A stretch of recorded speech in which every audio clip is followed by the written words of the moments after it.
Je voulais souhaiter la bienvenue à chacun d'entre vous sur ce thème de la gestion des risques dans le domaine des achats publics. Avant de démarrer, je voulais vous présenter en quelques mots CFC Formation pour ceux qui ne nous connaissent pas. J'ai vu que dans les participants, qu'il y avait pas mal de personnes qui étaient venues en formation chez nous. Je leur en remercie. Donc, quelques mots sur nous. On existe depuis 28 ans. On accompagne en fait les acteurs de la commande publique dans leur montée en compétences en proposant une offre de formation qui se veut pratique et opérationnelle dans le domaine des marchés publics, mais plus globalement sur tout ce qui concerne les achats publics. Donc, technique d'achat, performance achat, tout ce qui tourne autour du métier d'acheteur public, que ce soit au travers de modules en présentiel ou des formats courts à distance.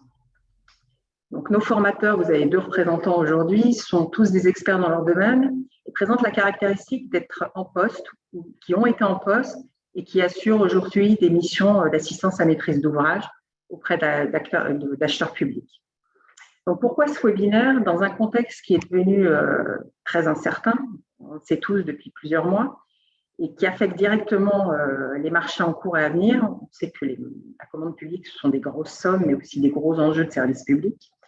On a souhaité vous proposer ce webinaire pour vous donner un premier éclairage afin d'identifier les risques potentiels, mais surtout de savoir comment les prévenir et d'y faire face avec plus d'efficacité. Donc, j'ai fait appel à Mélanie et Mathieu, dont je remercie vivement, qui ont accepté de participer et de se prêter au jeu afin de vous faire leur retour d'expérience qu'au quotidien, ils sont confrontés à ça, et vous donner quelques éclairages pour vous permettre d'être mieux armés et de vous préparer et de faire face aux risques que vous pouvez rencontrer. Donc, sans plus attendre, je leur donne la parole pour qu'ils se présentent et surtout qu'ils abordent le sujet. Bon webinaire. Merci. Donc, bonjour à tous. Donc, je suis la première à commencer, comme on dit, honneur aux femmes. Donc, Mélanie Spagnolo, moi, j'ai à peu près 12 ans d'expérience dans les marchés publics. Donc, j'ai toujours travaillé dans les marchés publics, que ce soit pour des pouvoirs adjudicateurs ou des entités adjudicatrices. J'ai commencé ma carrière dans le conseil. Après, j'ai passé 7 années à la RATP sur différents postes et je suis retournée dans le conseil puisque j'ai créé ma société en 2020. Voilà, donc By the Moon. Donc, on est une entreprise spécialisée dans les achats en mode projet, donc sur 2 thématiques en particulier que sont les travaux, achats de travaux et les achats IT. Voilà, donc 2 spécialités fortes, ça ne veut pas dire qu'on ne fait pas le reste, mais en tout cas, ça, c'est vraiment notre cœur business. Et on accompagne majoritairement des clients publics. Donc, j'anime aussi des formations, effectivement, pour CFC. On a quelques formations là d'ailleurs à venir. Et je suis quelqu'un, j'aime bien innover aussi et puis apporter un peu de ludopédagogie dans les formations, des cas pratiques concrets. Donc, on a créé un jeu de société il y a 4 ans sur les risques, justement, qui s'appelle Project Runner. Voilà, donc vous pourrez aller voir, on a une page LinkedIn et qui permet justement de manière ludique d'aborder les risques sur un cycle achat, donc de l'expression de besoin à l'exécution de la prestation. Voilà, j'ai fait aussi un petit escape sur le claim management, donc dans une logique un petit peu Marvel, parce que les claims, c'est pas drôle, donc quand on y met un peu des super-héros, c'est un peu plus fun. Et je rédige des articles et j'ai rédigé un ouvrage sur la négociation et comment on exploite un petit peu les données financières pour mieux négocier. Très bien. Je vais prendre le relais. Donc, je suis Mathieu Blossier, donc je suis juriste de formation. Il ne faut surtout pas que ça vous reboote. Je suis plutôt un juriste opérationnel, donc j'ai 25 ans de maîtrise d'ouvrage public derrière moi dans des structures plus ou moins connues. Donc, on a en commun avec Mélanie la RATP. On ne s'y est pas connu. On s'est connus après. On travaille ensemble sur des projets effectivement d'assistance à maîtrise d'ouvrage et de formation. En ce qui me concerne, je me suis tourné assez spontanément vers tout ce qui sort de terre, c'est-à-dire l'aménagement urbain, le BTP, l'aménagement ferroviaire.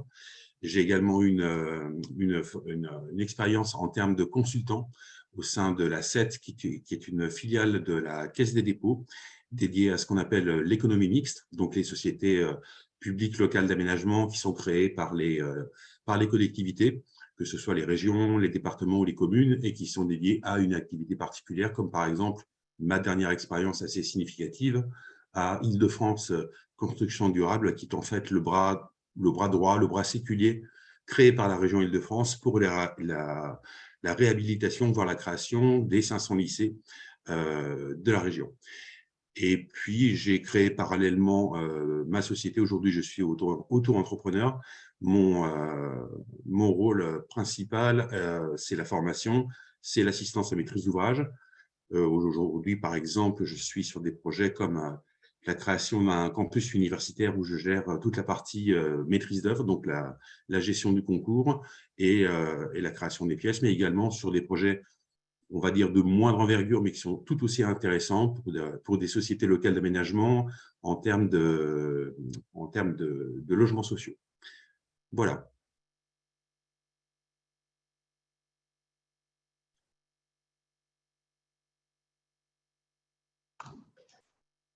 Mélanie, vous n'avez pas activé votre micro. Je l'avais coupé pour pas déranger.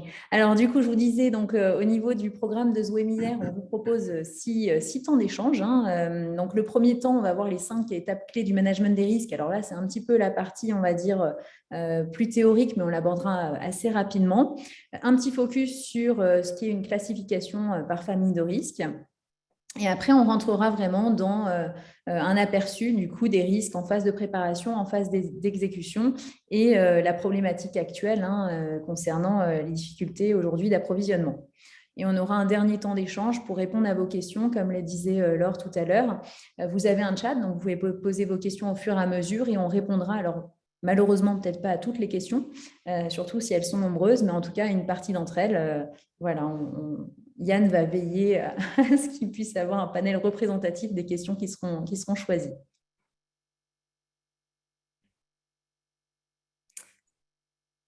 Alors, première question sondage. Donc, je te laisse peut-être le présenter. Exactement. Alors, effectivement, comme vient de le présenter Mélanie, il y a le chat de discussion pour que vous puissiez poser vos questions de manière ouverte et libre. Nous, on vous a préparé aussi une petite question un peu plus précise pour rentrer dans le vif du sujet. Donc, il y a une fenêtre qui va apparaître sur votre écran et on va vous demander de répondre à cette question dans un instant.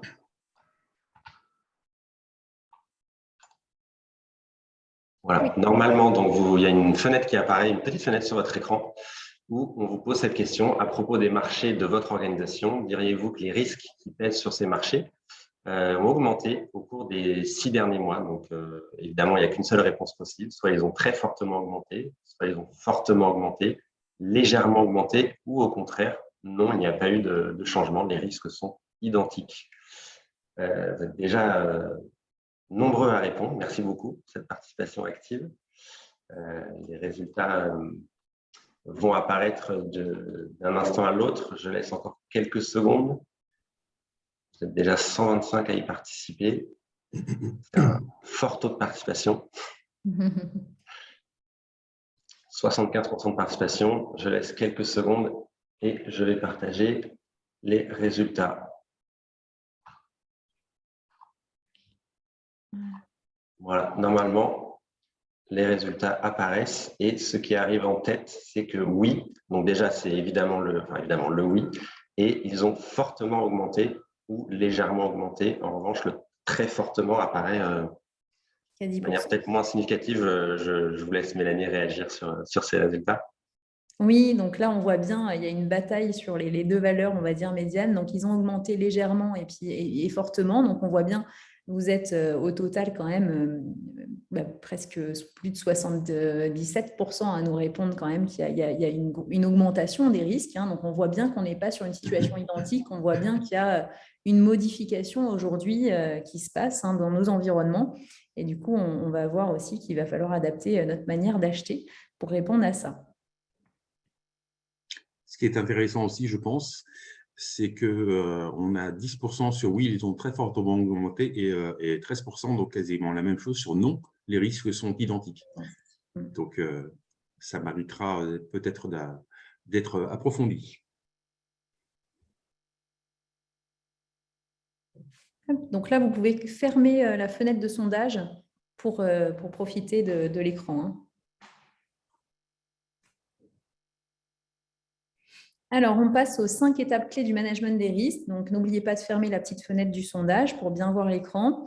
Les 5 étapes clés du management des risques qui sont tout simplement, on a repris les 5 étapes qui sont données aussi dans la norme ISO 31000 sur le management des risques, qui est plutôt pas mal faite, hein, si vous avez l'occasion d'y avoir accès. Je la trouve assez bien rédigée et on y trouve des bonnes billes, on va dire. Donc, la première étape, c'est l'identification des risques. Après, on passe à l'analyse, à l'évaluation, au traitement et enfin au suivi monitoring. Donc, comment se passe la première étape? Déjà, l'identification des risques. Il y a plusieurs méthodes pour identifier les risques. Nous, on choisit en général, chez By the Moon, on identifie systématiquement les risques en fait à chaque nouveau dossier d'achat, ça c'est important de le dire, et les étapes varient, on va dire, selon les dossiers, selon peut-être aussi notre humeur. En tout cas, on utilise vraiment tous les outils à disposition. Vous avez plusieurs manières de faire. Soit vous pouvez très bien partir de ce qu'on appelle des impacts. Donc, je me pose la question, pourquoi finalement je vais avoir une augmentation de coûts? Pourquoi je vais avoir un problème sur le non-respect de mes délais? Soit vous pouvez vous dire, OK, sur mon processus achat, à quel moment je peux avoir des risques qui apparaissent ou au contraire qui s'exécutent. Hein, donc ça permet aussi d'avoir un outil de réflexion. Et puis l'outil aussi qui est assez connu de réflexion, c'est la classification des risques. Donc la classification des risques, le but, c'est pas de ranger correctement les risques au bon endroit, c'est plutôt de l'utiliser comme un outil de brainstorming pour ne pas oublier certaines catégories, certains risques. Donc pour ça, on verra un exemple après de classification. Donc une fois qu'on a identifié ces risques, on va les analyser. Donc comment je vais remonter finalement la source de mon risque, puisque c'est bien en comprenant l'origine du risque que je vais pouvoir le traiter et adapter les bonnes solutions. Donc ça, la méthode la plus connue, on va dire, c'est la méthode des 5 P, les 5 pourquoi. Donc on se pose la question, pourquoi il se passe ça? Pourquoi, jusqu'à ne plus arriver à répondre et finalement à trouver la source de notre risque. Ça se fait de manière assez naturelle aussi quand on travaille, et on voit bien que le pourquoi, dans la phase d'expression de besoin, rien que cette question-là, c'est une question qui revient assez souvent quand on veut challenger les choses. Voilà, pourquoi tu as mis cette contrainte-là? Donc, c'est un outil qui est quand même, moi, c'est une question que j'aime bien poser. L'évaluation des risques, donc là, on va déterminer finalement la probabilité d'occurrence et la gravité. C'est ce qui est résumé sur ce qu'on appelle la matrice de criticité. Ça, nous, dans notre quotidien, c'est peut-être ce qu'on fait finalement le moins, j'ai envie de dire. Alors, autant on le fait quand on est en management des risques et effectivement, c'est obligatoire.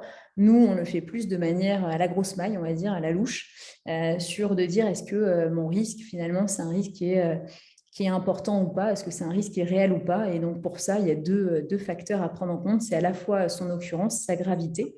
Et on pourrait aussi avoir un troisième facteur qui est souvent oublié, c'est quel est mon effort de couverture. Si l'effort est plus important que l'impact, peut-être que je ne vais pas le traiter du coup. Derrière, celui-là, par contre, on y fait très attention et nous, ça fait partie de nos recommandations. Et je pense que les acheteurs aussi, c'est comment je vais traiter mes risques. Et du coup, pour ça, les bons outils, le contrat, le cahier des charges, le règlement de consultation, l'ingénierie finalement du dossier d'achat, la stratégie achat, ce sont des leviers, ce sont des outils qui nous permettent aussi d'aller traiter les risques. Donc, traitement des risques. Et après, on est dans un monde qui évolue. Et les risques évoluent aussi. Donc, derrière, c'est comment je monitore, je suis mes risques. Et du coup, je dois apporter un regard itératif, finalement, sur cette logique de risque. Et des fois, j'ai des risques que je n'ai pas pu couvrir via mon dossier de consultation. Donc, je vais être plus vigilant au moment de l'exécution sur comment je peux rattraper les risques que je n'ai pas pu traiter, comment je peux finalement être plus vigilant, bien surveiller ces risques.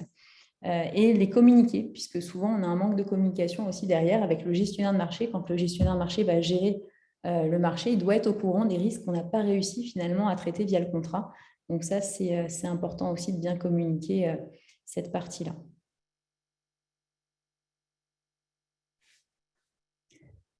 Au niveau donc des familles de risques, on vous a fait un petit exemple. Vous en avez d'autres. Il y a plusieurs méthodes qui existent sur comment on classifie les risques. Je pense que c'est plus un outil de brainstorming que réellement où il faut être fixé et bien respecter les choses. C'est plus, ça doit vous aider à identifier les risques. Donc là, on a mis les familles santé, sécurité, les risques financiers, les risques sur la qualité des données, parce que forcément, des fois, on peut avoir des erreurs qui font que voilà, ou la qualité des contrôles.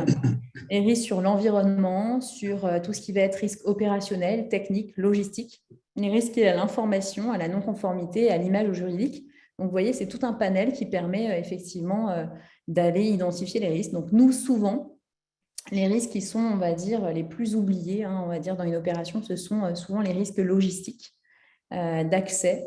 Et là-dessus, ça a été assez comique. On a eu un dossier où on dit, bon, on aime bien communiquer les risques, les contraintes des dossiers. Donc, on dit, bon, est-ce que sur ce dossier-là, on n'a pas un risque? Et finalement, en creusant, en discutant avec les prescripteurs, ils nous ont dit, ah si, on est sur un site classé, donc il y a un risque archéologique assez fort. Donc, bah oui, ça, il faut le prévoir. Et quand on est sur un marché de VRD où on fait des trous dans le sol, ça a un vrai impact.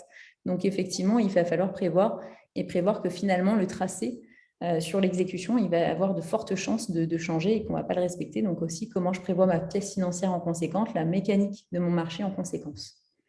Donc, tout ça, c'est mieux quand on l'identifie en avance de phase.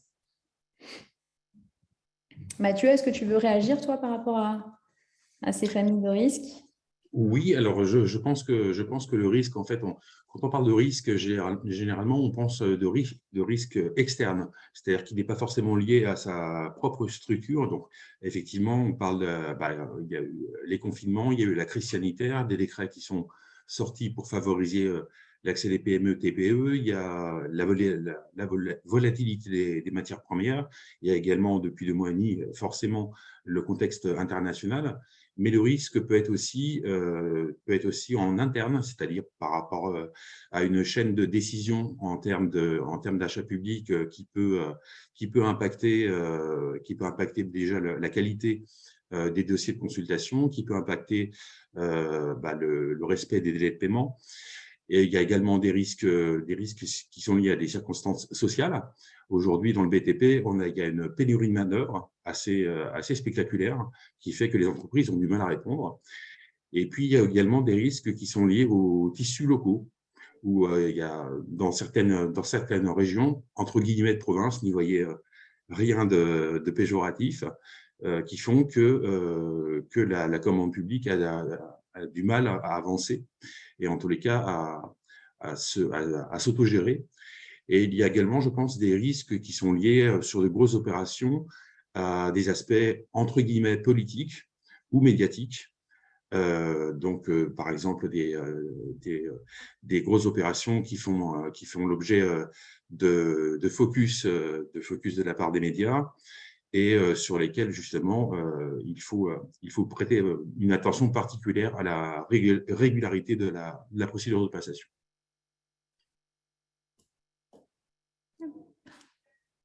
Donc, effectivement, oui. Sur les exemples, donc nous, on passe souvent, en fin de compte, quand on regarde toutes ces typologies de risques qui ont été évoquées et notamment aussi citées par Mathieu, on se rend compte que beaucoup de risques prennent leur origine, leur source vraiment sur une mauvaise expression de besoin. C'est incroyable le nombre de risques qui vont survenir durant l'exécution de la prestation qui sont liés à une mauvaise expression de besoin qu'on aurait pu quand même anticiper, couvrir, etc. Donc ça, l'expression de besoin, pour nous, c'est une des démarches clés finalement, à la fois en termes d'identification, mais également de couverture des risques. C'est la partie à non négliger. Malheureusement, des fois, quand on est pressé, quand on doit passer son dossier achat, c'est une partie qu'on fait un petit peu sous pression de temps, et on n'a pas forcément systématiquement le temps de réaliser cette analyse des risques ou même d'analyser les retours d'expérience qui avaient été faits sur le marché, les difficultés rencontrées. Tout ça, ce sont des choses qu'on peut prévoir pour justement minorer après les risques en cours d'exécution. Donc, l'expression de besoin, je vous ai cité quelques risques plutôt qui apparaissent là sur cette phase-là, comme la non-faisabilité, la restriction de la concurrence, il y en a pas mal. Sur l'expression de besoin, vous pouvez aussi avoir la mauvaise définition du périmètre, mauvaise estimation des volumes. Donc ça, on est vraiment sur des risques qui apparaissent au moment de l'expression de besoin. Mais après, comme je vous dis, souvent, il y a beaucoup de risques qui naissent et qui apparaissent plutôt après à l'exécution. Donc, il faut aussi différencier cette partie-là. Vous avez des risques qui sont propres à la procédure de passation. Là où on a le risque d'infructuosité, perturber la concurrence, les contingences financières aussi, liées à la manière dont on va rédiger sa pièce financière. Donc ça, c'est assez intéressant. Nous, on a souvent le cas où finalement, les acheteurs, pour essayer de se couvrir de risques sur l'exécution et de bien maîtriser les prix, finalement, finissent par faire des forfaits sur lesquels les entreprises n'arrivent pas à chiffrer et prennent énormément d'hypothèses ou de contingences pour risque. Donc, nous, on fait vraiment la chasse au maximum aux hypothèses prises ou aux contingences pour avoir justement un bordereau de prix qui soit performant. puisque du coup, sinon, vous payez vraiment une part d'aléa qui est assez importante, puisque l'entreprise doit faire prendre des hypothèses. En plus, elles n'ont pas les mêmes chiffrages, donc c'est beaucoup plus compliqué, surtout si vous ne négociez pas. Donc ça, c'est le point. On a aussi le risque de faisabilité. Nous, ça nous est arrivé. On avait fait un dossier un jour. Moi, je débutais d'ailleurs et j'avais passé un marché de main courante lumineuse. J'ai fait confiance à l'architecte où lui, c'était un peu mon prescripteur. Donc, on a fait confiance. Je ne me reprends pas à faire confiance. Et du coup, il a produit une main courante qui avait 2 alliages. Et malheureusement, c'était non réalisable sur le marché. C'est-à-dire que là, pour le coup, la procédure, elle a été infructueuse puisque de toute manière, c'était quelque chose qui n'était pas fabriqué sur le marché fournisseur. Et la faute à la non-réalisation de sourcing. Donc, on voit bien aussi que le sourcing, c'est déjà une première piste aussi pour réduire un certain nombre de risques. Donc, aujourd'hui, sourcing systématique, en plus de notre cartographie des risques, c'est 2 choses qu'on pratique systématiquement. Et ça permet en plus d'être à la page. Ça, c'est quand même bien. Et peut-être, de votre côté, Mathieu, justement, par rapport à votre retour d'expérience sur cette expression de besoin qui peut être approximative, quelle pourrait être la cause, justement, d'une expression des besoins approximative et ses conséquences sur la durée? Alors, je pense qu'il peut y avoir plusieurs facteurs à l'origine. D'abord, j'ai pu constater de par mon expérience dans les structures dédiées et en tant qu'assistant à maîtrise d'ouvrage, qu'on est souvent pris à la gorge par le respect d'un planning et qu'on peut avoir tendance à lancer des consultations sur la base, en tous les cas, d'un programme qui serait défini de façon plus ou moins approximative. Je pense également que il y a également peut-être une méconnaissance ou peu de connaissances sur tous les outils qui sont ouverts par la réglementation et principalement par le Code de la commande publique, sur les possibilités de définir son besoin et en termes d'exécution, en tous les cas, de faire évoluer son besoin sans prendre de risques juridiques qui soient, entre guillemets, condamnables. Donc, voilà, il y a des outils aujourd'hui dans le Code de la commande publique. Le terme avenant n'existe plus. On parle de modification de contrat, mais ce sont des outils très ouverts qui sont souvent mal gérés ou mal connus. Et je pense que c'est peut-être une carence sur laquelle beaucoup d'acheteurs publics pourraient voir des sources d'optimisation et d'amélioration.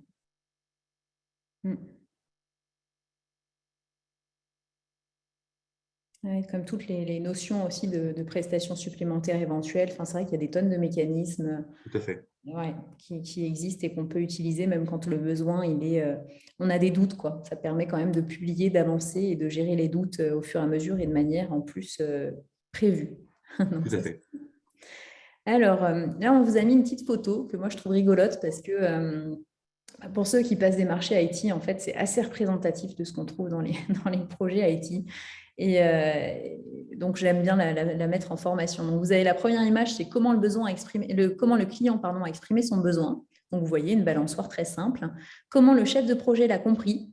Lui, déjà, il n'a pas compris la même chose. Comment l'ingénieur l'a conçu. Bon, l'ingénieur, il s'est pris la tête. Désolé pour les ingénieurs. Lui, il s'est bien pris la tête. Comment le programmeur l'a décrit. Comment le responsable des ventes l'a décrit. Bon, là, on est dans le cliché du responsable des ventes. Comment le projet a été documenté, néant. Ce qui a été finalement installé, une corde. Comment le client a été facturé, les montagnes russes. Comment la hotline répond aux demandes, pas vraiment.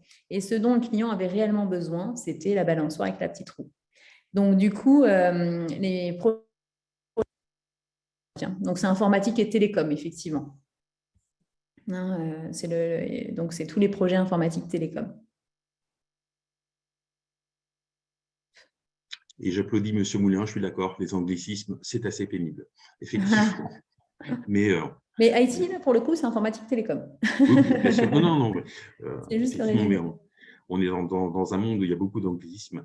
Mais voilà, informatique, télécom, effectivement. Alors, par contre, on ne voit plus, alors je ne sais pas si je suis la seule, on ne voit plus le partage. Ah non, si, c'est bon, je l'ai. Voilà, super. Donc voilà, c'est assez rigolo là-dessus.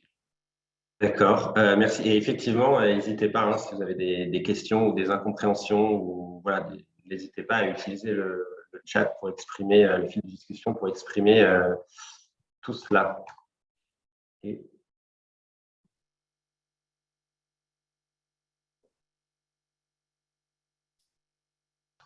Mathieu, je vous laisse la parole. Très bien, donc on peut peut-être passer au slide suivant. Hop, ça y est. Tu le vois? Oui, c'est ça. Vous voyez l'écran? Oui, tout à fait. Donc effectivement, comme je l'ai un petit peu mentionné, déjà, on a un risque de mauvaise définition du besoin, ou en tous les cas de délais non respectés dû à peut-être à une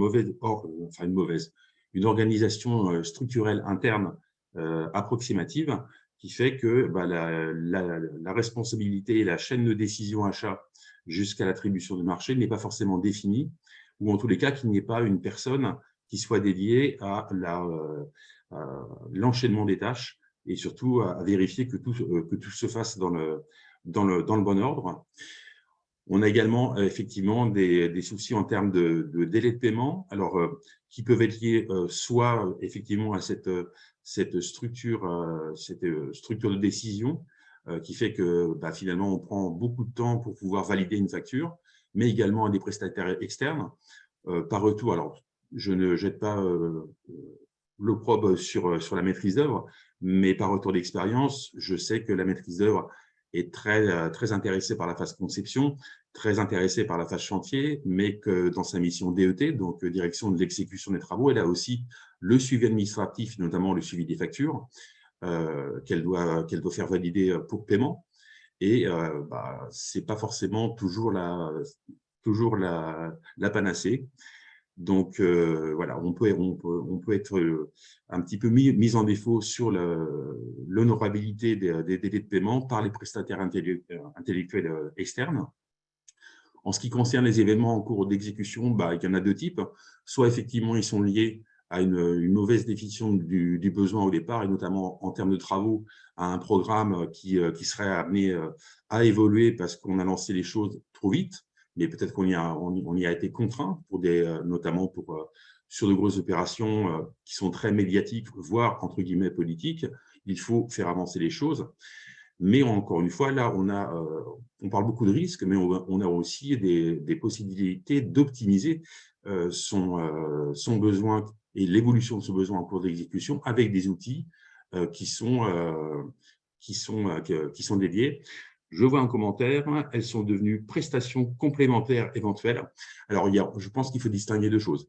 Il y a tout d'abord les prestations supplémentaires éventuelles qui, elles, sont des prestations qui vont s'ajouter à la solution de base que le maître d'ouvrage va retenir ou non, mais avant attribution.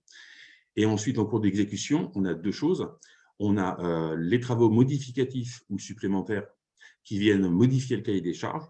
Donc là, aujourd'hui, en plus, on a l'obligation de lancer des ordres de service qui valorisent financièrement, donc avec un prix, ce type de prestations. Et on a également ce qu'on appelle les prestations similaires, qui ne sont pas une modification du cahier des charges initial, mais une modification des quantités sur une ligne budgétaire ou sur une ligne du cahier des charges techniques. Donc, les deux choses se traitent de façon différente et on a des outils pour les faire évoluer, et notamment ce qui s'appelle les clauses de réexamen, où lorsqu'on crée son CCAP, on anticipe en identifiant clairement dans le cahier des charges une typologie d'événements qui pourraient, s'ils sont avérés en cours d'exécution, donner lieu à une renégociation des prix, en tous les cas tenir compte des conséquences techniques et financières et de la répartition entre l'acheteur public et les prestataires de ces conséquences. En ce qui concerne la multiplicité des intervenants et des interfaces, donc là, on a déjà le principe de l'allotissement par défaut, avec l'interdiction par défaut de recourir à une entreprise générale ou de faire ce qu'on appelle des macro-lots. tout simplement pour ne pas obliger les PME, les TPE, soit à se grouper, soit à se sous-traiter pour pouvoir avoir accès à la commande publique. Mais sur des grosses opérations, effectivement, ça peut être difficile à gérer, et notamment en termes opérationnels, lorsque, par exemple, pour une opération de réhabilitation ou de restructuration des espaces d'un établissement qui continue à être en exploitation, eh ben, si on a plus de 10 lots, donc plus de 10 entreprises qui interviennent en site occupé, ça peut créer des problèmes en termes de sécurité, donc des problèmes opérationnels, pas simplement financiers et juridiques. On peut avoir des soucis en ce qui concerne la relation contractuelle. Alors, on peut aborder le terme, par exemple, de l'applicabilité obligatoire ou non, ou en tous les cas à bon escient, des pénalités. Donc, aujourd'hui, on a une jurisprudence assez constante. Donc, le juge s'autorise à moduler les pénalités si notamment les pénalités de retard, si le maître d'ouvrage en a fait une application abusive.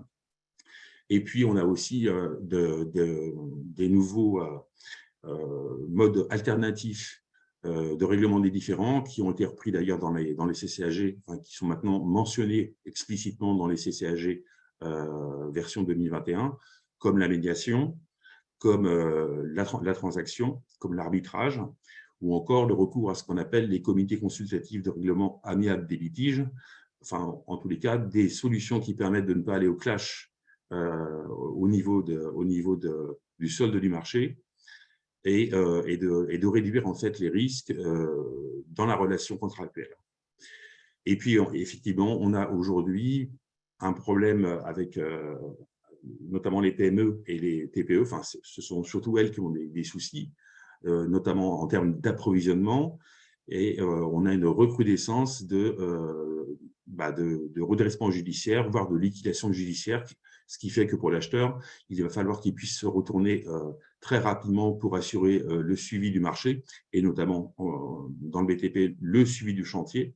Là aussi, on a des outils qui sont peut-être un petit peu méconnus, qui sont ouverts à la fois par la réglementation, donc le code de la commande publique, mais aussi par les CCAG, qui encore une fois sont des documents qui ne sont jamais obligatoires. On les rend contractuels, mais une fois qu'on les a rendus contractuels, peut-être on peut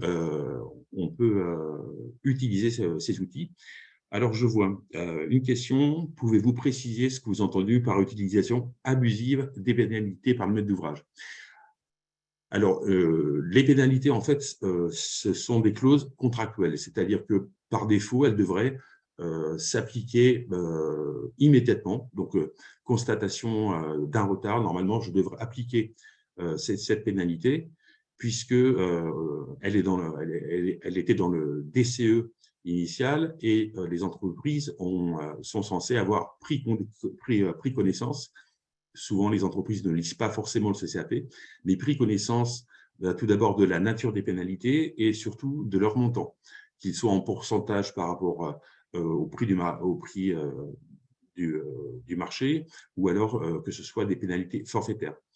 Mais je pense que, par exemple, dans l'époque actuelle, il y a des retards qui ne sont pas dus à une défaillance du titulaire.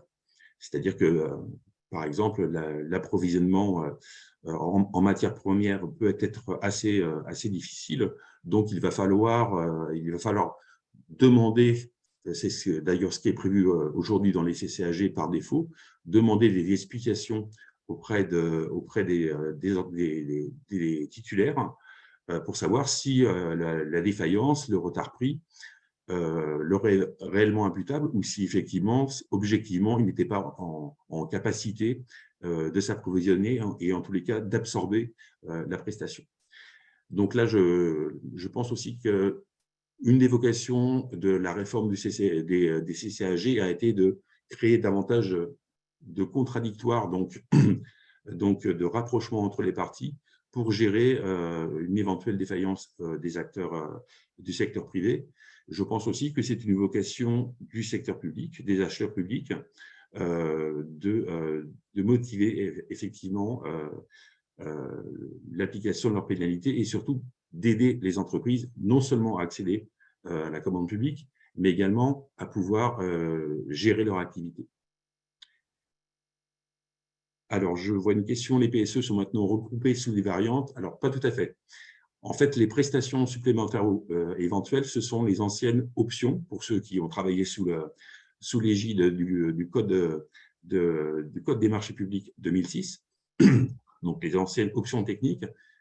Donc, les PSE se différencient des variantes en ce que les PSE sont des prestations supplémentaires, c'est-à-dire qu'on a une solution de base avec des prestations qui restent accessoires, hein, ce n'est pas une solution de base alternative, mais qui viennent éventuellement s'ajouter à la commande. La variante, par contre, c'est quelque chose d'alternatif.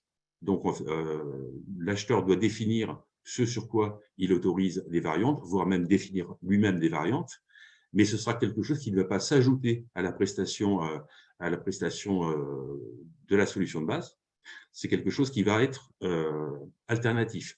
Donc, en fait, la variante permet davantage de solliciter le savoir-faire des entreprises sur tel ou tel point du cahier des charges.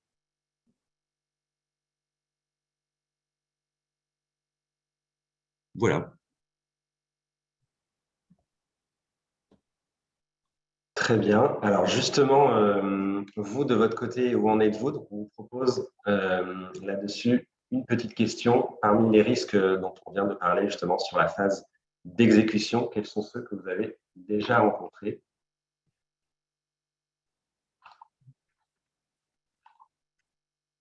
Voilà. Normalement, comme pour le précédent sondage, une petite fenêtre s'est ouverte pour vous permettre de répondre à cette question. Voilà, pour vous connaître un peu plus et permettre à nos formateurs de réagir sur cette hiérarchie. Voilà. Merci de votre participation, c'est toujours assez actif. Je laisse encore quelques secondes. Alors, je peux déjà dire qu'on a les événements en cours d'exécution effectivement dans le contexte actuel. On va dire. Sont très, très élevés. Voilà. On va atteindre 70% de participation. Je vais clôturer. Voilà, encore des participants. Voilà, dernière seconde. Merci à vous. Je mets fin et je partage les résultats, comme vous voyez. À 72% sur les événements en cours d'exécution. Je vous laisse réagir dessus. Oui, alors, pardon. Effectivement, comme l'a abordé Mélanie en tout début du webinaire, il y a les événements, les aléas en cours d'exécution. Il y a beaucoup de modifications de programme. Ce qu'on appelle modification de programme, ce sont des décisions de l'acheteur public, du maître d'ouvrage, de modifier le cahier des charges initial. Alors, soit qu'il y a un problème d'anticipation des risques, effectivement. J'ai vu beaucoup de programmes de travaux qui étaient lancés alors qu'on était en niveau de pré-étude de faisabilité. Et donc, forcément, déjà en cours d'exécution, en cours de négociation avec les maîtres d'œuvre, donc le premier marché qui est lancé, les choses évoluent. Donc, le maître d'œuvre a tendance à tirer un petit peu la couverture vers lui. Et puis également des événements qui sont liés à des décisions maîtrise d'ouvrage et notamment des décisions entre guillemets, des politiques ou des directeurs de nature esthétique. Ou alors, on a pu, par exemple, voir de grands programmes de logements sociaux qui ont évolué lors d'un changement de majorité municipale lors des dernières élections municipales. Voilà, donc des programmes assez ambitieux qui avaient été lancés, qui finalement ont été largement réduits en termes de qualité et de quantité, donc des problématiques d'avenants en réfaction, c'est-à-dire en diminution. On a également des événements qui tiennent cours, qui ont lieu aujourd'hui à la volatilité des matières premières, à des situations de précarisation malheureusement des entreprises et notamment des PME, TPE. On a également de façon tout à fait fortuite des événements techniques. Donc, on peut très bien avoir fait toutes les études nécessaires au départ pour tenir compte de l'état des sols, de l'état du site sur lequel on va investiguer. On a également un problème assez prégnant en termes de pollution et en termes de matériaux amiantés ou de plomb. Donc, il est difficile en fait de faire effectuer des diagnostics préalables sans pouvoir se rendre compte de présence de matériaux amiantés ou de plomb avant le début des travaux, puisque c'est simplement, par exemple, pour une réhabilitation qu'on va découvrir de l'amiante ou du plomb par des phénomènes destructifs. Alors, je vois également 44% sur la dégradation de la relation contractuelle. Alors, j'ai pu constater, là aussi, je ne jette pas l'opprobre sur les acheteurs publics, mais peut-être qu'il faut modifier une posture de donneur d'ordre public par rapport à des entités privées. Donc, peut-être tenir compte de la relation qu'il peut y avoir dans des marchés privés, qui est un petit peu plus égalitaire. On est quand même dans une posture peut-être un petit peu dirigiste en tant qu'acheteur public. Alors, c'est vrai qu'on a des possibilités que n'ont pas les titulaires de marché. On peut résilier de façon unilatérale. On peut même résilier pour motif d'intérêt général, c'est-à-dire sans faute du titulaire, en modifiant le CCAG, c'est-à-dire sans indemnité. Les CCAG prévoient qu'il y a 5% du montant des prestations non réalisées qui seront indemnisées. On peut tout à fait modifier ce pourcentage, ce qui peut être difficile pour les entreprises. On a aussi la possibilité que les titulaires n'ont pas d'appliquer des pénalités de retard, alors que si, en tant que maître d'ouvrage, dans la relation contractuelle telle qu'entendue initialement, on ne peut pas se faire appliquer des pénalités. Donc peut-être faire preuve de plus de flexibilité et aller un petit peu au-devant des entreprises pour engager davantage alors pas de négociation, mais en tous les cas, une saine relation contractuelle. Je vois aussi… Oui. Pardon, Mathieu. Je disais, dans la dégradation de la relation contractuelle, on a aussi des fois des mécanismes liés à la gouvernance choisie. C'est-à-dire que quand on est en mode forfaitaire, par exemple, forcément, on n'a pas les mêmes enjeux. Donc, du coup, le client va toujours dire si ça c'était inclus dans le scope initial, enfin dans le périmètre initial, alors que ça ne l'était pas forcément du point de vue de l'entreprise. Donc, on a effectivement des petits conflits sur ce qui était inclus ou pas. Donc, on a aussi des problématiques de gouvernance qui peuvent influencer sur la relation contractuelle vis-à-vis de ça, dans les choix qu'on fait, parce qu'on a effectivement des éléments qui sont plus conflictuels que d'autres, des formes de prix qui sont plus conflictuelles que d'autres. Donc, forcément, ça peut impacter après l'exécution quand on n'est pas vigilant. Tout à fait. Alors, je vois aussi qu'il y a, pour terminer sur cette thématique, 30% sur le non-respect des délais de paiement. Effectivement, par contre, on a un rapport de Bercy qui dit qu'en 2020, en tous les cas, les délais de paiement ont été beaucoup mieux honorés, et pourtant, on aurait pu croire le contraire, par les acheteurs publics. Donc là, il y a une nette amélioration. À savoir, encore une fois, je vois que quelqu'un a posté donc un délai de 30 jours. Le délai de 30 jours correspond au marché de l'État et des collectivités. Il faut savoir aussi que les prestataires sont payés à 50 jours en ce qui concerne les établissements publics de santé, donc les CHU par exemple, et voire jusqu'à 60 jours pour certains établissements publics de l'État et notamment les établissements publics d'aménagement, ce qui peut forcément créer un problème pour les prestataires. Et il y a également une réponse ministérielle qui a quelques mois, donc à une question d'un parlementaire, sur ce qu'ils appellent l'électronisme, c'est-à-dire une difficulté à comprendre l'outil Chorus Pro. Alors, de mon expérience personnelle, moi qui suis passé de l'autre côté de la barrière, j'avoue que les premières factures que j'ai envoyées, Chorus Pro, c'est pas forcément… Alors, il vient d'être amélioré il y a quelques semaines.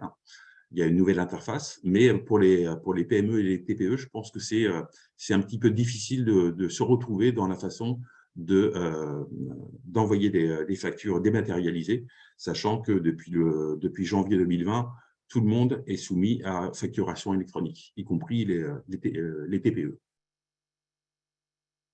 Mathieu, je me permets de vous couper, il y a eu d'autres questions. Sandrine Mahler qui pose la question de savoir est-ce qu'il est important de rédiger un CCAP pour les achats de moins de 40 000 €? Alors, je pense que la meilleure solution, alors, pour les achats de moins de 40 000 € pour tout type de prestations et 100 000 € en travaux, puisque le seuil a été rehaussé pour les travaux, ce qui pourrait être intéressant, c'est de se prévoir une lettre de commande type, c'est-à-dire ne pas forcément viser un CCAG déjà, parce qu'on va sortir la grosse Bertha finalement pour des travaux de peinture. On ne va pas faire ce qu'on appelle un Exe 4, Exe 5, tout le système d'opération préalable à la réception pour réceptionner un marché de peinture à 4 000 €. Mais je pense que sans avoir à rédiger un CCAP, dans la lettre de commande, déjà il faut une lettre de commande qui suive le devis. Il faut faire attention que le devis ne renvoie pas à des règles qui sont propres aux fournisseurs et qui ne correspondent pas à l'acheteur public, en termes notamment de délai de paiement, d'intérêt moratoire, etc. Mais en tous les cas, dans la lettre de commande, de bien viser déjà les délais de réalisation et les pénalités afférentes. Puisqu'en fait, si on ne vise pas un CCAG, finalement, il n'y a pas de pénalité applicable. Donc, je pense qu'il faut se faire une lettre de commande type avec différents éléments qui permettent de sécuriser la prestation en cours d'exécution, même pour des achats de faible montant. Et au-delà des pénalités, d'ailleurs, bien mettre les jalons de paiement, en fait, c'est-à-dire comment on réceptionne, par quels moyens, comment on contrôle la bonne qualité d'exécution de la prestation, parce que ce qu'on remarque, c'est que les acheteurs publics mettent beaucoup de pénalités, mais qu'elles sont finalement peu appliquées dans les faits.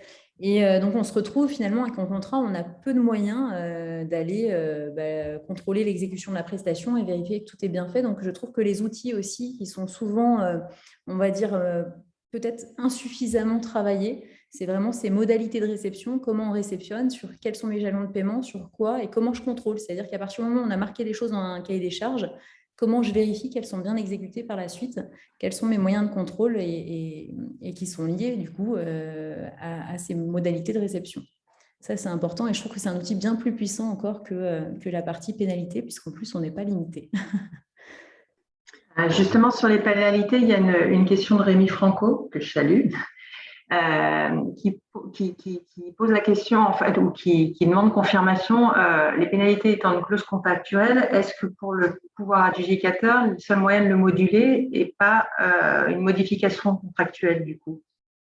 Alors, ce qu'on dit la jurisprudence aujourd'hui, c'est que, alors tout d'abord, il y a une tendance du juge à plafonner, donc à revoir les pénalités appliquées par le maître d'ouvrage ou l'acheteur public à 25% du montant du marché. C'est une tendance au niveau des cours administratifs d'appel. Et effectivement, normalement, la pénalité étant une clause contractuelle, elle devrait être applicable de façon systématique et automatique. Mais encore une fois, et notamment c'est prévu dans les nouveaux CCAG, en tous les cas en ce qui concerne les pénalités de retard, il est prévu un mécanisme selon lequel le maître d'ouvrage s'engage à demander à l'entreprise les raisons pour lesquelles elle a accusé des retards. L'entreprise a 15 jours pour répondre, mais le maître d'ouvrage reste maître de l'applicabilité ou pas des pénalités. En revanche, il ne faut pas non plus qu'une non-application des pénalités, si la défaillance du titulaire est avérée, conduise à ce qu'on appelle une libéralité, c'est-à-dire quelque part du favoritisme. Ok, merci.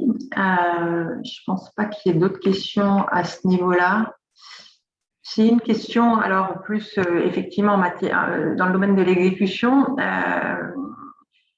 Quels sont les moyens ou les leviers possibles pour contraindre les titulaires d'accords cadres multi-attributaires pour répondre au marché subséquent? C'est une très bonne question. Effectivement, de toute façon, ce seront des moyens qui devront être déjà contractualisés, donc intégrés dans le CCAP. Je pense que, alors, on peut prévoir par exemple un système de pénalité sur si j'ai un accord cadre avec des marchés subséquents qui sont déjà engagés, que je reconsulte mes multi-attributaires sur un autre marché subséquent. S'il y en a un qui ne répond pas, et de façon systématique, on peut prévoir que, par exemple, s'il ne répond pas à une ou deux sollicitations, il va subir des pénalités sur le marché subséquent qui est déjà en cours. Ou alors, il ne sera pas reconsulté, et c'est tout à fait possible, s'il ne répond pas sur une ou deux sollicitations sur la troisième. C'est-à-dire, je lance une mini-consultation avec mes multi-attributaires. Si au bout de deux mini-consultations, je n'ai pas de réponse, et bien sur la troisième, je ne vais pas consulter la personne qui est défaillante. Et après, il faut se poser la question aussi de pourquoi finalement les entreprises ne répondent pas en fait à ces accords cadres à marché subséquent. Et est-ce que finalement l'accord cadre à marché subséquent était la meilleure forme? Nous, on voyait souvent des sociétés qui se fatiguaient, c'est-à-dire que finalement les marchés subséquents étaient toujours attribués aux mêmes, donc ils étaient un peu résignés et ils ne finissaient par plus répondre de manière assez logique. On peut comprendre, c'est du temps pour tout le monde. Donc, à un moment donné, est-ce que ça dépend, ça dépend des marchés, mais est-ce qu'à un moment donné, un marché a bon de commande avec un pourcentage, par exemple, le rang 1, il a entre X et X% du volume d'affaires, le rang 2, un autre pourcentage, et le rang 3, un autre pourcentage, ça permet vraiment de garantir finalement une utilisation de toutes les entreprises et de garantir aussi une activité de son panel. Donc, ce qui fait que le panel est mobilisé, donc il est plus actif. Que le problème, c'est que sinon, vous avez un panel qui se fatigue et qui ne répond plus ou qui a des meilleures conditions ailleurs. Donc, effectivement, il faut se poser la question aussi de pourquoi ils ne répondent pas pour voir si on ne peut pas rendre nos marchés subséquents soit plus attractifs, effectivement, ou les modalités d'exécution. Et derrière, sinon, est-ce qu'il n'y a pas une meilleure forme, quoi? Tout à fait. Et pour compléter ce que tu dis, Mélanie, aujourd'hui, les accords cadres ont forcément un maximum. Je pense aussi qu'il ne faut pas non plus, il faut commander de façon parcimonieuse. C'est-à-dire que si je lance des consultations multiples dès l'attribution de mon accord cadre, peut-être que l'entreprise n'a pas la possibilité objective d'absorber toutes les commandes que je suis en train de lui passer. Donc là aussi, je pense qu'il faut faire attention.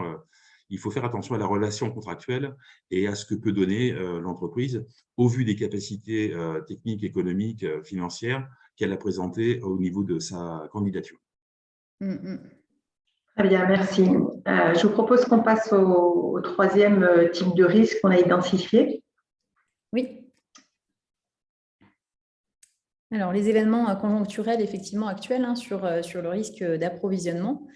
Donc, on avait listé trois grands sujets et trois grandes, on va dire, sources aujourd'hui d'événements conjoncturels. Donc, la crise sanitaire, effectivement, actuelle que l'on vit, la crise économique, on a l'Ukraine en plus qui s'est rajoutée, alors plus du Covid.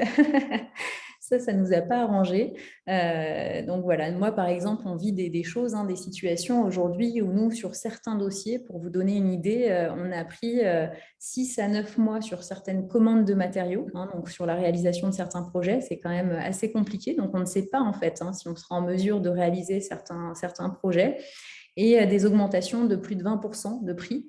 Donc là, on a des marchés à plusieurs millions d'euros et on se prend presque 5 millions d'augmentation, 5 millions d'euros d'augmentation entre décembre et actuellement. Donc, on est toujours en phase de négociation puisqu'on n'arrive pas à avoir une offre finalisée. Bon, là, c'est un cas particulier. On est sur un marché de conception, réalisation, mais effectivement, ça a des gros impacts et les entreprises n'arrivent plus à garantir leurs offres. C'est-à-dire qu'aujourd'hui, quand dans les marchés publics, vous demandiez des offres qui duraient par exemple 60-90 jours, aujourd'hui, les entreprises dans les travaux, elles vous disent moi, mon offre, mes prix sont valables une semaine en fait. Et les indices de prix, je voyais, et les indices de prix, les choses comme ça, de l'INSEE, Le problème, c'est qu'ils ne sont pas très actuels, donc c'est toujours mieux que rien, j'ai envie de dire. Par contre, ils ont 2 mois de retard, l'INSEE, aujourd'hui. Donc, c'est un problème qui est réel quand vous achetez, par exemple, de l'acier et que l'acier, ils ont pris x3, quoi. Donc, on est à x3 il y a quelques mois en termes de coût d'achat à la tonne d'acier. Et l'INSEE, quand on regarde l'indice, on est à 65% de hausse. Donc, il y a vraiment un décalage. Et il faut en être conscient. Et justement, Mélanie, qu'est-ce que vous suggérez? Alors, il y a les outils juridiques qui permet en fait, alors vous avez parlé des indices, mais qui sont en décalage. Est-ce qu'on prévoit un avenant ou est-ce que c'est une discussion, je dirais, un peu… Il y a la théorie de l'imprévision aussi, oui. Oui, ou est-ce que c'est une discussion plutôt avec le fournisseur pour trouver un accord qui convienne aux deux parties, quoi? Moi, je pense que sur certains projets, le mécanisme des variantes, finalement, il est pas mal. Et parce que notamment, on a des matériaux qui sont peut-être plus en pénurie que d'autres et qu'on pourrait faire différemment. Par contre, il faut accepter, donc dans le cas de travaux, ce n'est pas forcément évident. J'en parlais ce matin d'ailleurs avec Yann, c'est que des fois, ça oblige la collectivité à revenir sur ce qu'elle avait prévu. Donc nous, typiquement, il y a un projet où on avait des tuiles qui étaient très définies sur un permis de construire. Les tuiles sont en pénurie. De toute façon, on ne peut pas livrer cette tuile-là. C'est juste pas possible. Donc, les entreprises, elles ne peuvent pas fournir. Et donc, l'idée, c'est, par contre, elles peuvent proposer des tuiles différentes. Mais ça nécessite de reposer le permis de construire et potentiellement, effectivement, de prendre un risque. Parce que quand on a choisi l'entreprise, elle était avec ces tuiles-là. Effectivement, si on lançait une consultation, elle n'a peut-être pas les meilleurs prix sur cette nouvelle tuile. Mais après, je monitore mes risques. En fin de compte, je pense que dans notre situation actuelle, malheureusement, et le risque aussi, c'est accepter une certaine prise de risque des fois. Et c'est est-ce que je risque un recours? Oui, non. Derrière, est-ce que la personne qui me fait un recours, elle a un préjudice qui est réel ou pas? Parce que derrière, il faut quand même que le préjudice soit réel pour qu'on lui donne raison. Donc voilà, il faut étudier tout ça.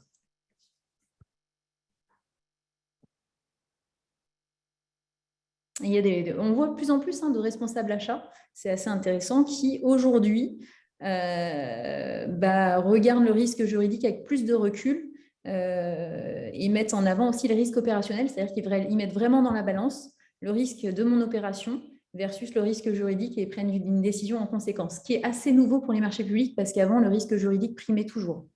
Donc ça, on commence à avoir des personnes qui mettent les deux dans la balance. Ok, je vous laisse terminer. On est pratiquement midi.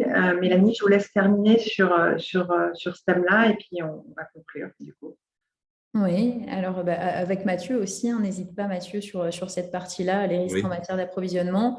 Donc voilà, on avait listé certaines choses, je pense qu'on en a discuté. Donc effectivement, l'évolution des prix et puis le contexte économique actuel sur l'augmentation des prix. Donc on l'a dit, les indices, c'est une première, et avant, qui était quand même assez peu ou mal utilisé. Donc je pense qu'aujourd'hui, on se tourne et on arrive de mieux en mieux à faire nos formules aussi de révision de prix. Le dialogue, comme le disait Laure, c'est hyper important. Et ça, vous pouvez aussi l'avoir sur le sourcing. Nous, maintenant, avant de lancer certains gros dossiers, on fait systématiquement un sourcing pour savoir est-ce qu'il y a des problèmes sur les matériaux, etc. Et donc, sur certains sujets, nous, on pensait que ça allait être difficile. Finalement, les entreprises ont fait du stock. Donc, on peut aussi être surpris des fois par certaines réponses à travers aussi le sourcing. Donc voilà, sur cette partie-là, le non-respect des délais. Alors attention aussi aux pénalités qui s'appliquent que quand le disait Mathieu, c'est du fait de l'entreprise. Là, quand on a des délais de retard qui ne sont pas respectés parce qu'en fait, elle a des problèmes d'approvisionnement, bien entendu, ça ouvre droit à une prolongation des délais. On ne peut pas la pénaliser pour ça. À partir du moment où elle n'est pas responsable. Il faut faire attention sur cette partie-là. Alors, je pense que les demandes des entreprises, notamment, quelqu'un le disait au titre de la théorie de l'imprévision, qui est donc une théorie jurisprudentielle, pas codifiée, il faut faire attention de bien regarder la justification apportée par l'entreprise et notamment différencier la pénurie proprement dite de la matière première et la difficulté d'acheminement des matériaux. Qui, elle, normalement, tel que c'est précisé dans quasiment tous les CCAP, mais en tous les cas aujourd'hui explicitement dans les CCAG, fait partie du prix tel qu'il a été contractualisé au départ.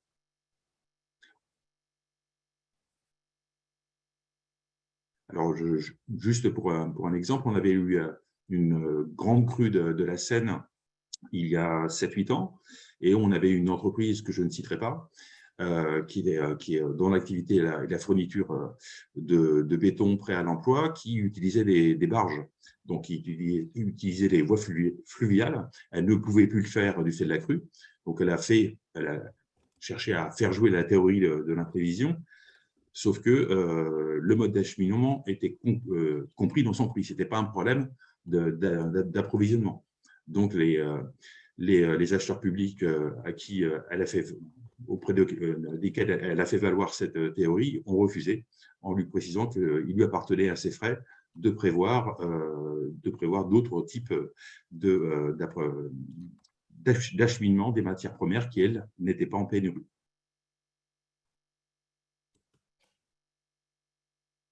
Très bien, merci. Je vous propose, si vous avez terminé pour le mot de la fin, la présentation voilà, de 3 nouvelles formations, de 3 formats courts qu'on lance aujourd'hui, dédiés aux 3 risques, aux 3 phases dont on vient de parler, les risques achats en phase de préparation, les risques d'achat en phase d'exécution et les risques achats spécialement sur la question de l'approvisionnement.